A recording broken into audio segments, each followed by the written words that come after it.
تمہاری رہنمائی کی ہے، یعنی نبوت دے کر، یہ حق اور باطل کی تمیز تمہارے اندر جو آئی ہے یہ ہماری نعمت ہے، ورنہ تمہارے گرد و پیش کتنے لوگ ہیں جو جانوروں کی زندگی گزارتے ہیں، ان کو پتہ ہی نہیں کیا ہے حق اور کیا ہے باطل، کیا ہے سچائی اور کیا ہے جھوٹ۔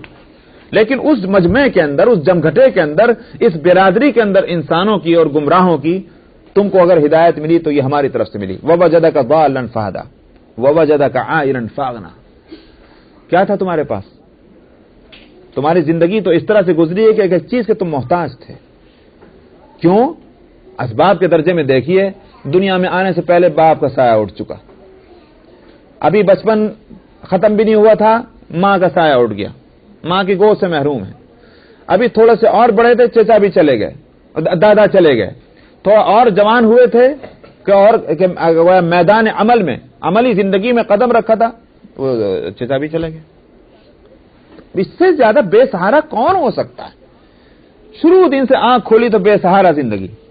عائلن فرمایا فاغنا، ہم نے تم کو جو اپنی نعمتوں سے کس طرح سے مستغنی کیا ہے ان ساری چیزوں سے۔ حقیقت یہ ہے کہ نہ تم باپ کے ضرورت مند تھے، حالانکہ دنیا میں ہوتے ہیں لوگ۔ حقیقت یہ ہے کہ نہ تم ماں کے، یہ کیوں کہا جا رہا ہے میں اس مضمون کو بتا دوں، شاید نہ سمجھ میں آ رہا ہوں۔ ماں کے حاجت مند کیوں ہے بچہ؟ اس لیے کہ کون سکھلائے گا اس کو اخلاق اور آداب، محبت کے ساتھ، پیار کے ساتھ جینے کا سلیقہ کون بتلائے گا؟ باپ کی ضرورت کیوں ہے؟ کون کما کر لا کر کھلائے گا؟ کون ان کو اس کی اسکولنگ کرے گا؟ کون اس کو پڑھائے گا؟ ایجوکیٹ کون کرے گا؟ ماں اور باپ ہی جو ہیں ایک بچے کو انسان بناتے ہیں، ہمیں آیا اس کو جینے کے قابل بناتے ہیں۔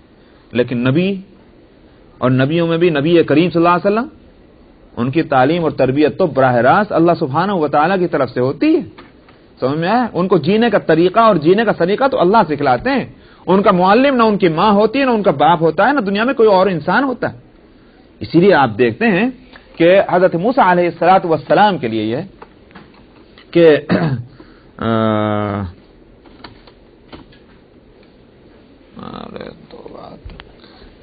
ہے کہ ہم نے عینی کا لفظ ہے، عینی سورہ طٰہٰ کے اندر، اور خیر حضرت موسیٰ علیہ السلام کی وہ آیت مجھے نہیں یاد آ رہی اس سے متعلق، اور دیکھوں گا تو ٹائم لگے گا۔ حضرت نوح علیہ السلام کے سلسلے میں ہے وَاصْنَعِ الْفُلْكَ بِأَعْيُنِنَا وَوَحْيِنَا، یہ جو کشتی جو ہے اپنے واسطے اور فرما برداروں کے لیے بنانی ہے، کشتی، بوٹ، اس کے بنانے کی جو ہدایت دی گئی، وَاصْنَعِ الْفُلْكَ، بوٹ بناؤ تم، لیکن وہاں فرمایا بِأَعْيُنِنَا وَوَحْيِنَا، ہماری نگرانی میں، ہماری سپرویژن میں، اور ساتھ کے ساتھ ہماری ہدایتوں کے مطابق۔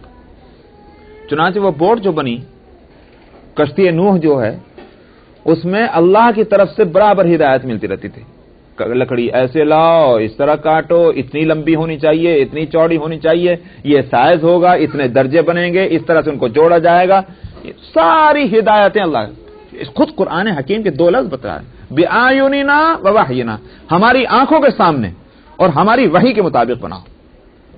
نبی انبیاء علیہ السلام کو ہدایتیں شروع سے اللہ سبحانہ و تعالیٰ کی طرف سے ملتی ہیں، تو اس لیے فرمایا کہ وَوَجَدَكَ عَائِلًا فَأَغْنَى، ہم نے تو آپ کو یوں کہیے کہ حاجت مند، ضرورت مند، یہ اس حالت میں لوگوں نے آپ کو پایا، ہم نے تم کو غنی کیا۔ تو اس کے بعد آخر میں جو بات ہے، میں آخری آیت کو لا رہا ہوں، چھوڑ دیجیے وہ بیچ کی آیتوں کو، فَأَمَّا السَّائِلَ فَلَا تَنْهَرْ، سمجھ میں آئے وہ، بلکہ فَأَمَّا بِنِعْمَةِ رَبِّكَ فَحَدِّثْ، یہ اللہ کی نعمتیں جو تمہارے اوپر ہیں، ان کو پیش نظر رکھو، ان کو سامنے لاؤ۔ اس سے کیا ہوگا نتیجہ؟ اس سے نتیجہ یہ نکلے گا کہ وہ جو تکلیفوں والا ماحول جس میں آپ گھرے ہوئے ہیں، اس میں سکون ملے گا۔ یہ انسان کی فطرت ہے کہ جب کوئی مصیبت میں گھرے اس کو کیا کرنا چاہیے؟ نعمت کو یاد کرو، نعمت کو یاد کرو گے تو مصیبت کا وہ احساس جو ہے وہ انسان کا وہ کم ہوگا۔ حضرت تھانوی رحمۃ اللہ علیہ واقعی حکیم الامت تھے، ان کو لوگ حکیم الامت کہا کرتے تھے، تھانوی رحمۃ اللہ علیہ، وہ حکیمانہ جس کو کہتے ہیں حکمت سے علاج کرنا، وژڈم سے، وہ ان کے ہاں تھا، وہ دوسروں کا نہیں اپنا بھی علاج کرتے تھے اسی وژڈم کے ساتھ۔ تو انہوں نے لکھا، کہیں فرمایا اپنی تقریر میں کہ بعض دفعہ یہ ہوتا ہے کہ میں جب میل دیکھتا ہوں اپنی روز کی جو ہے، تو اب ان مصلحین کے ساتھ واقعی انبیاء علیہ الصلوۃ والسلام کے جانشین اور جن لوگوں کے نائبین ہیں، تو جو انبیاء کے ساتھ معاملہ ہوا وہ ان حضرات کے ساتھ بھی ہوتا رہا ہے۔ انبیاء کو کہ جہاں ان کی عظمتیں اور ان کی ریسپیکٹ کی گئی ہے انبیاء علیہ الصلوۃ والسلام کی، مومنین کی طرف سے، فرما برداروں کی طرف سے انبیاء کا مقام، وہیں مخالفین کی طرف سے کیا ہوا؟ تکلیفیں پہنچائے گئی نہیں پہنچائے گئی، پتھر مارے گئے نہیں مارے گئے، کانٹے بچھائے گئے نہیں بچھائے گئے، گالیاں دی گئی نہیں دی گئی، یہ سب ہوا۔ تو ان کے جانشینوں کے ساتھ بھی ہوتا تھا۔ میل کھولا کرتے تھے تھانوی رحمۃ اللہ علیہ، تو فرماتے تھے کہ بعض دفعہ میں خط کھولتا، اس میں مخالف کا خط ہوتا تو مجھے گالیاں لکھی ہوتی اس میں، آپ کافر ہیں، آپ یوں ہیں، آپ نے یوں کیا، آپ نے یوں کیا، بے وجہ کی بات ہے، غصے کا اظہار جیسا آپ دیکھا کرتے ہیں لوگ کرتے ہیں وہ ہوتا تھا۔ تو تھانوی رحمۃ اللہ علیہ فرماتے تھے میں آخر بندہ ہوں، مجھے اس طرح کے خط دے کر مجھے تکلیف ہوتی تھی، آپ کو کتنے بھی آپ جو ہے کیا نام ہے مخلص بن جائیں، لیکن اگر کوئی گالی دے تو دکھ ہوگا یا نہیں ہوگا؟ تو فرمایا کہ مجھے دکھ ہوتا تھا، تو میں اس کا علاج کیا کرتا تھا، میں دوسرا خط کھولتا، کوئی کسی کا خط ہوتا اس میں لکھا جاتا کہ حضرت آپ کی خدمتوں سے، آپ کی اصلاح سے ہم کو یہ فائدہ ہوا، یہ ہوا، یہ ہوا، اللہ آپ کو جزا خیر دے۔ فرمایا میں خط کو پڑھنے کے بعد اس تکلیف کا علاج کر لیا کرتا تھا جو ہوتی تھی۔ تو میں نے کہا کہ یہی ہے، اس لیے فرمایا کہ وَأَمَّا بِنِعْمَةِ رَبِّكَ فَحَدِّثْ، اللہ کی نعمتوں کے ذریعے کی تحدیث کرو۔ یہ تحدیث کا مطلب کیا ہے؟ ان کو یاد کرو اور ان کا اظہار کرو، یہ دونوں چیزیں تحدیث کے اندر آتی ہیں۔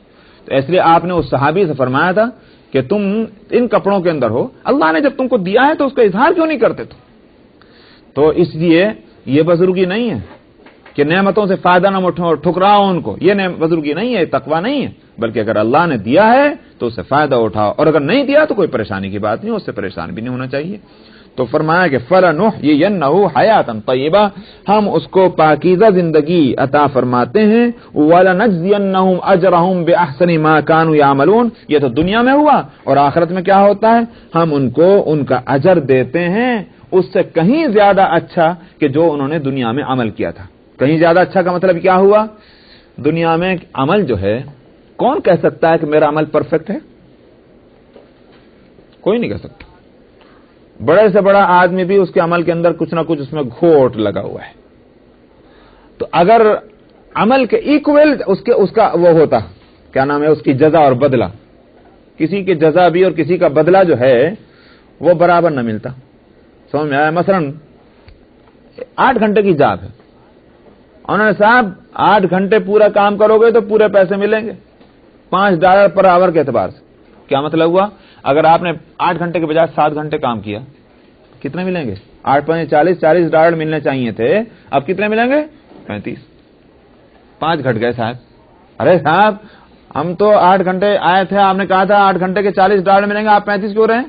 7 گھنٹے کام کیا صاحب آپ نے 1 گھنٹہ نہیں کیا تو آپ کو $35 مل رہے ہیں، ہے کہ نہیں دنیا میں؟ اور اس کو کہتے ہیں انصاف، بڑے انصاف والے ہیں صاحب ہی صاحب۔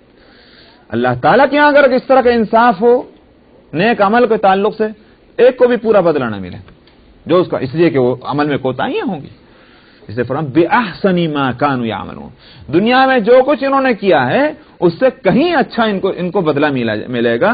وہاں یہ تول کے نہیں دیا جائے گا اتنا ہے تو اتنا ہی، بلکہ یہ کہ وہاں ہم جانتے ہیں کوتاہیاں ہوتی ہیں انسانوں سے، ان کوتاہیوں کو نظر انداز کر کے اس کا مقررہ بدلہ جو ہے وہی ہم دے دیں گے۔ یہ ہے بِأَحْسَنِ مَا كَانُوا يَعْمَلُونَ۔ تو یہ لوگ دنیا میں بھی فائدے میں رہے اور آخرت میں بھی فائدے میں رہے، دنیا میں پاکیزہ زندگی ملی اور آخرت میں جو ہے وہ بہترین اجر ملا۔ یہ ہے نیک عمل کا نتیجہ ایمان کے ساتھ آخرت۔ بس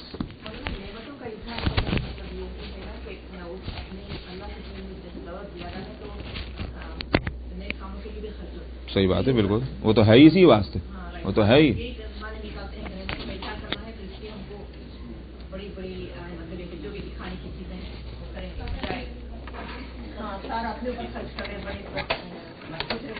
وہ ایک الگ چیز ہے کہ بھئی اللہ کی دی ہوئی چیز ہے تو اس کو کہاں کہاں خرچ ہونا چاہیے اور کہاں نہیں ہونا چاہیے، وہ ایک الگ مسئلہ ہے۔ مثال کے طور پر اللہ کی نعمتوں کے اظہار کی ہرگز یہ صورت نہیں کہ فواحش میں اور منکرات میں اور بے حیائی میں اسے خرچ کریں۔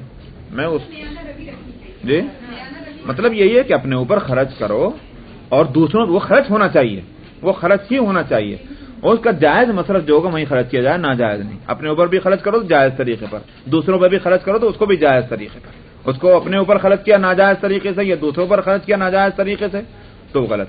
تو جو جہاں تک نعمتوں کا تعلق ہے، نعمت تو کہیں گے اس کو کہ جائز طریقے سے آئی ہو اور جائز طریقے میں اس کو استعمال ہو، اور اگر ناجائز طریقے سے آ رہی ہے تو وہ نعمت نہیں، اور ناجائز جگہ اس کو استعمال کیا جائے تو نعمت کی ناقدری ہے. تو یہ ان دونوں چیزوں کی رعایت ہونی چاہیے.